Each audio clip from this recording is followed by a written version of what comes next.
There are plenty of good young trainers here at Newmarket at the moment trying to make a real big name for themselves, and one of them who's doing a good job of that at present is Hugo Palmer. He's got plenty of stars here at Crumlin Cottage, including of course Covert Love, who landed the Group 1 at Darley Irish Oaks recently. There are several other good stars, Home of the Brave, Actabante and New Providence to name but a few. We thought it about time we paid a visit to find out some of the secrets of his success.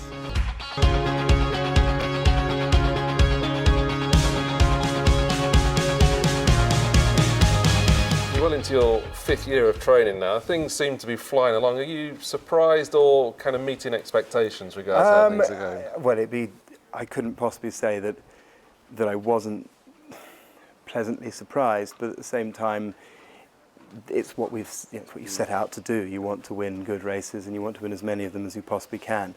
So obviously, it's hugely exciting and satisfying to do it. But it's exactly what I hoped would happen. So I've often answered that question really by saying that the greatest feeling is really one of relief that things have gone how we hoped they would go. And when you look back over the 5 years, is there one thing that you can pinpoint as being crucial to you setting up and now crucial to your success? One thing you're glad you did? I don't think there's one thing I'm glad that I did. I think genuinely the one thing that's been crucial has been luck.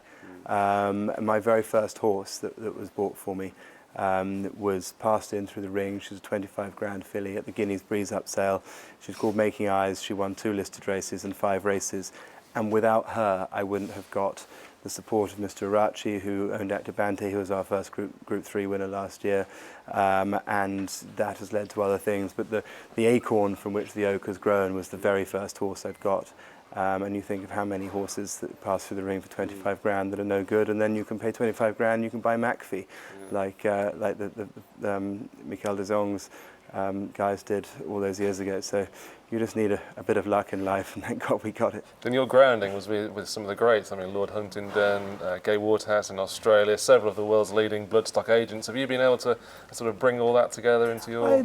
I hope so. I like to think that there's a little bit of how I think has been ingrained in me from all of them, and put them together. And obviously, not everyone thinks the same, so you have to work out whether advice A from Gay was better than advice B from John Warren or whatever. And that's life in general, isn't it? You build on your experiences and try and hope that you can do the best with what you've got going forward. And you mentioned Actabante as your first big horse. I mean, that's literally 12 months ago now, but the emotion you showed that day just showed, I think, for you, a bit of relief that you were sort of getting there. And I mean, how do you look back on that day? I think, look, we're standing here now looking at a brand new barn. We borrowed a chunk of money to build that, and it's so winning those races and knowing that we were going to be able to fill a barn like this, that's a huge amount of the relief. Training horses, what everyone sees is whether they win, lose or draw, but at the end of the day, what keeps you going ultimately is whether you can successfully run your business, and to do that you need to have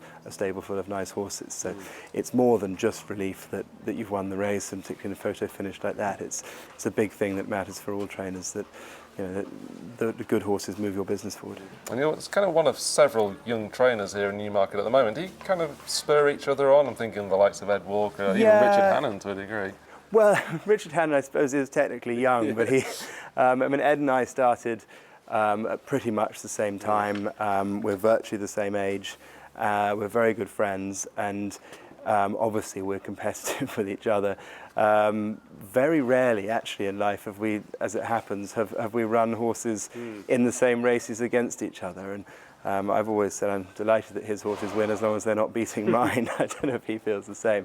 But no, it's great. And in many ways, we both started with less than 20 horses, and at the same time, and we've both got 70 plus horses now, both of us winning nice races. And it's fantastic that there was room in the industry for us, and I hope there will be for many, many years to come. I hope we'll be fighting it out in the derbies of the future, I hope. As part of the media, that's certainly very refreshing for me, is that you seem very upfront with the media. Most new trainers are. Is that an important facet for you, that you've got to promote yourselves more than anything? Well, we've got to promote ourselves, but I also feel very strongly that we, as the only participants in the industry that can talk, the trainers and the jockeys, we've got a job to sell this industry to the wider world. Nick Rust and Steve Harmon have got a huge vision for racing, to bring more sponsorship money in and to take it to the wider public.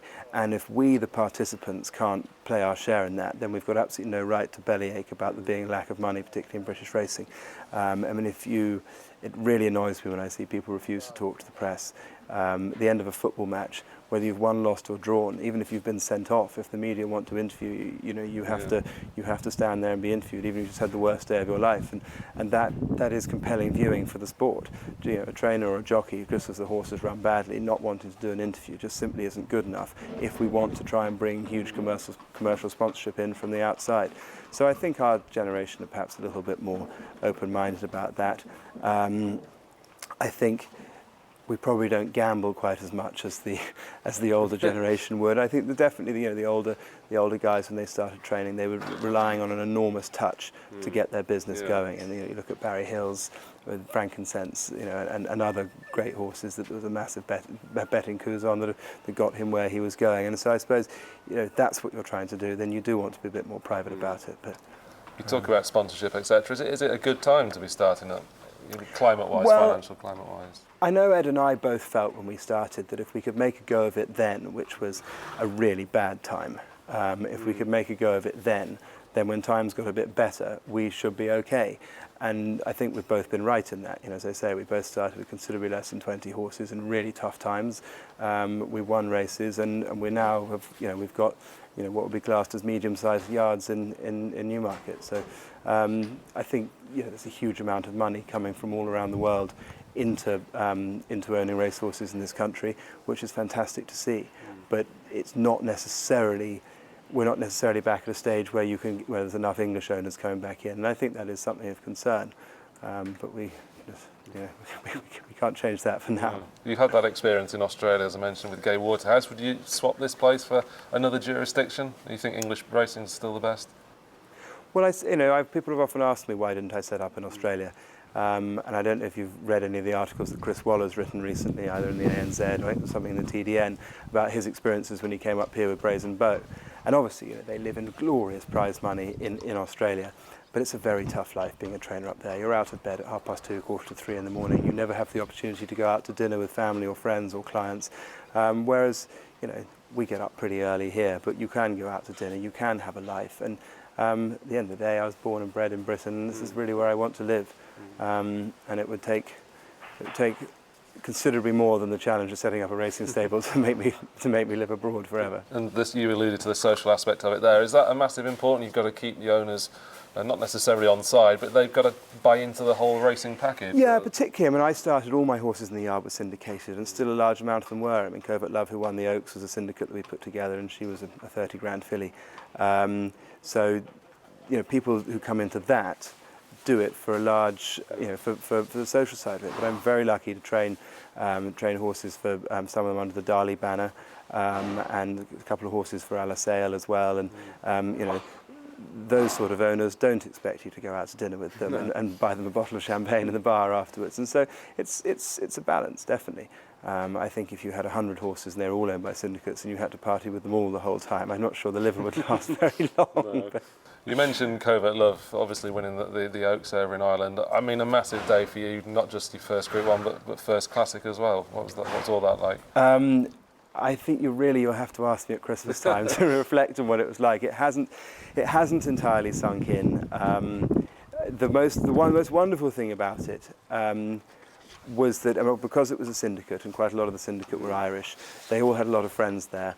I think also a huge amount of the crowd at the Curragh that day was so delighted to actually see a fresh set of colours and a fresh set of connections in the winners' enclosure, because the Coolmore Juggernaut moves at such a pace in Ireland in those Irish classics that I think it can seem a little bit monotonous to the racegoer, and there was almost a Cheltenham-like atmosphere in the winners' enclosure. Obviously you had to supplement her, but you were quite confident, and then looking around, it's a big team effort here, isn't it? I think that's the same in any successful yard. It is a huge team effort, and obviously there's only room in this jurisdiction for one name above the door, but there's a huge team of people behind any successful racehorse, particularly in a horse like hers. There's a large team of owners as well. And they were so supportive as far as the supplementary fee was concerned. It certainly helped, of course, that the filly had won all the prize money herself. But even still, they were all due 4,000 or 5,000 quid back from her prize money, which could have paid for a nice summer holiday instead of going to Ireland or anything like that. But it was really sporting of them. Not a single one of them thought twice. They said, right, come on, let's go, which was great. It was a huge vote of confidence for me and my team, and I'm just glad the filly paid us back. Obviously a lot of water to go under the bridge between now and next year, but would you be hopeful that she's still be in training? Well, look, she's an extremely valuable filly now. It's one of the downsides of training in this country is that every time you win a race and a horse looks above average, you have a stream of bloodstock agents trying to make amends for the fact that they didn't buy the horse themselves as a yearling. And they, so whether she remains in the same syndicate ownership, I hope she does, because she's always going to be very valuable to sell at the end of her racing career. I can't see the huge advantage of them selling her now, but if a telephone number offer came in. But you saw her, she's still a big frame of a filly. I cannot believe that she won't be better this time next year. Home with the Brave, part of that really good weekend over in Ireland. I mean, he's kind of pigeonholing himself as a 7 furlong specialist, which presents a bit of a headache, I guess. Yeah, the thing is, I'm not sure he is really. He's a winner over 6, and we trained him to get 7. He got the 7 very well. In the Guineas, he faced a headwind all the way, whereas in the free handicap and at the Curragh, he had a tailwind. There was no wind really at the Curragh, but in the free handicap, he had a tailwind, and he got away from them. James Doyle came back after the Guineas and said, look, he's just all speed. He probably went too fast in the Commonwealth Cup.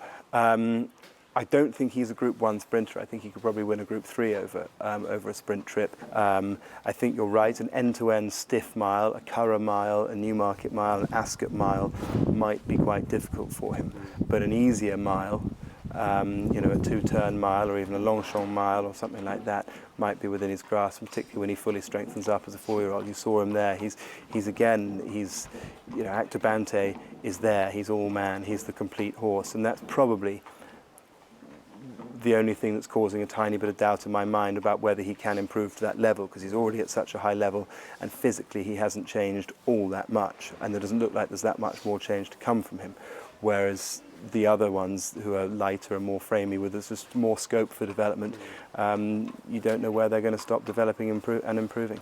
You've spoken about your willingness to travel horses abroad. I mean, you came to Dubai with Short Squeeze. You learned plenty from that, and is it something that you'll revisit hopefully this year? Yeah, definitely. I mean, apart from anything else, Jamie Osborne sat me down my first day there, and I said, how many horses do you bring out here? And he said, I bought one at my second year, and I've made sure I've had a horse here ever since. It makes the winter a good deal more pleasant. Yeah. And it certainly did for me. I adored being out in Dubai. It was great exposure, I think, for the yard, great for the horse. The horse thrived out there. He ran poorly in his last start, but he won enough prize money to make it worth his while being there. So definitely. Haven't quite worked out who the team might be yet. We could always end up thinking about bringing, some of the better horses and thinking about bringing more of a World Cup night horse out there rather than a carnival horse. An obvious sort of carnival horse that we've got at the moment would be Extremity, if he could win and get up to 100. Maybe some of the 2-year-olds, very nice 2-year-old, Dr. Ali Reader, who's part of the Dali banner, who's won a couple of starts, and he could be a UAE Guineas horse or something like that. We gelded him because he's getting worse and worse and worse behaviour-wise. Gifted Master, yeah. Did I not say his name? Sorry. No, sorry, that's his name, Gifted Master. So as a gelding, he would definitely have potential to come out for the UAE Guineas, whereas the English, Irish, French Guineas are off limits to him. So he could be a horse to come out, and we'll see what else we might bring with him.